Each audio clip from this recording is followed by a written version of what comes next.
nama saya Marsanti, NIM 1905076059. Di sini saya akan mereview kembali apa yang telah dipresentasikan oleh kelompok 1 mengenai pendahuluan dan analisis puisi berdasarkan strata norma. Baik, materi yang dibawakan oleh kelompok 1 mengenai pengkajian puisi, puisi dan pengertiannya, puisi itu karya seni, dan analisis puisi berdasarkan strata norma. Yang pertama, puisi sebagai salah satu karya seni sastra yang dapat dikaji dari bermacam-macam aspeknya. Puisi dapat dikaji dari struktur dan unsur-unsurnya. Mengingat puisi adalah struktur yang tersusun dari bermacam-macam unsur dan sarana kepuisiannya. Dapat juga dikaji ragam-ragam puisi, di mana terdapat berbagai macam ragam-ragam puisi tersebut. Meskipun demikian, orang tidak akan bisa memahami puisi sebelum dia memahami atau mengetahui bahwa puisi merupakan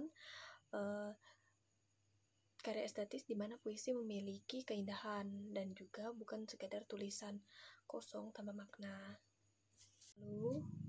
Lalu yang kedua, puisi dan pengertiannya. Perbedaan pokok antara prosa dan puisi. Ada ketentuan korespondensi prosa yang pokok, yaitu kesatuan sintaksis, kesatuan korespondensi, puisi resmi, bahkan kesatuan sintaksis dan kesatuan akustik. Lalu yang kedua, puisi korespondensi dari corak tertentu yang terdiri dari kesatuan pula, meliputi seluruh puisi dari semula sampai akhir. Kesatuan ini disebut baris sajak. Lalu yang ketiga, di dalam baris sajak, periodisitas dari awal sampai akhir. Lalu yang ketiga, puisi itu karya seni puitis. Disebut puitis bila itu bisa membangkitkan perasaan, menarik perhatian, dan menimbulkan tanggapan yang jelas dan menimbulkan keharuan. Maka barulah puisi tersebut disebut puisi puitis. Hal yang menimbulkan keharuan itu bermacam-macam, maka kepuitisan pun bermacam-macam.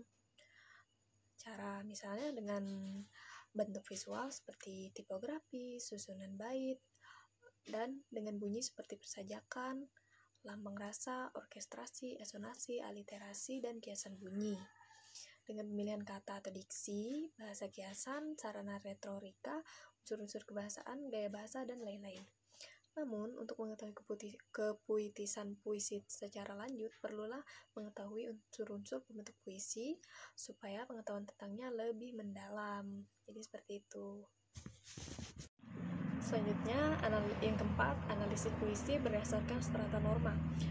Rene Wellek dalam bukunya pada tahun 1968, pada halaman 151 mengemukakan analisis Roman Ingarden, seorang filsuf Polandia. Di dalam bukunya ia menganalisis norma-norma itu sebagai berikut. Yang pertama, lapis norma. Yang pertama adalah lapis bunyi atau sound stratum. Lalu yang kedua, lapis arti atau unit of meaning. Yang ketiga, lapis ketiga. Yang keempat, lapis keempat atau lapis dunia. Lebih lanjut, analisis strata norma yang dihubungkan dengan semiotik dan fungsi estetik itu sebagai berikut. Yang pertama, bunyi. Yang pertama itu orkestra bunyi, efoni dan kakofoni, kombinasi vokal dan konsonan tertentu, aliterasi dan asonansi. Yang kedua, simbol bunyi, onomatope, kiasan suara dan lambang rasa.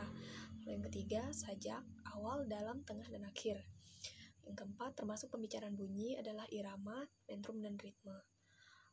Untuk kata, pembicaraan kata meliputi kosakata, unsur atau aspek ketetabahasaan, masalah denotatif dan konotatif, pilihan kata atau diksi, bahasa kiasan, citraan, sarana retorika, gaya kalimat, serta gaya sajak. Jadi, itu semua adalah penjelasan yang telah dikemukakan oleh kelompok 1 dalam presentasinya.